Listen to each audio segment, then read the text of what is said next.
যেভাবেই হোক গুরুর কাছ থেকে অসাধ্য সাধন করব। হাড়ি কাবাব, কারি কাবাব, ইয়াং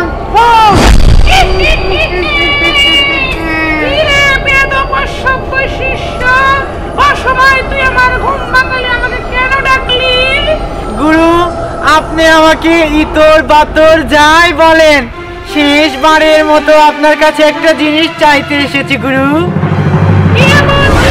তুই আমার কাছে চাচ্ছিস, বল, কোনো সমস্যা নেই, তুই তো আমার শিষ্য, আমি তোকে সব দেব।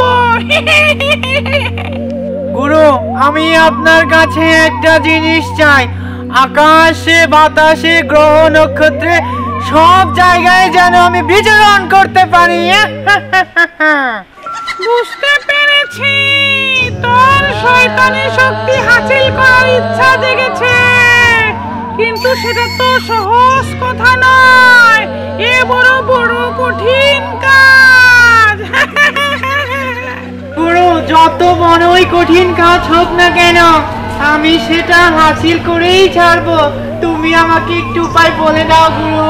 ঠিক আছে, ঠিক আছে, তবে শোন, পৃথিবীতে মানব জাতিতে দুই বোন সত্যের আশীর্বাদে দুই বোন পেয়েছে জাদুর সোনার কলার পাতা।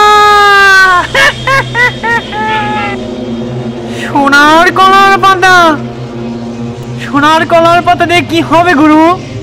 তবে শোন, ওই কলার পাতায় যদি তুই খাবার খাস তোর যৌবন শক্তি বৃদ্ধি পাবে, তুই হবি মহাশক্তি উৎস। আর যদি ওই খাবার পাত্রে তুই পা রাখিস তাহলে সব জায়গায় বিচরণ করতে পারবি। খাবারের পাত্রে পা, এ তো আহারের প্রতি বিশাল অসম্মান। হ্যাঁ, এটাই তো আমাদের শয়তানের মহা শয়তানি। একটা কথা মাথায় রাখবি, মানব জাতির ক্ষতি করাই হচ্ছে আমাদের কাজ।